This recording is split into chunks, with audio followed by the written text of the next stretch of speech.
பூமியில் தேவதைகள் உங்கள் புன்னகையால்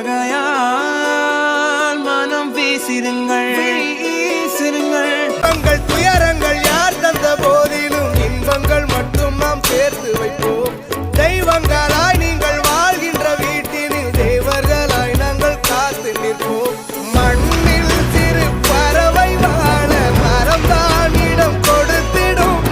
மரம்தான் இடம் கொடுத்த போதும் மண்தான் உயிர் அளித்திடும். இன்னொரு ஒரு உலகில் நான் மலர்ந்தாலும் கூட இதுபோல் ஒரு சொந்தம் கிடைத்திட நான் வரம் கேட்பேன்.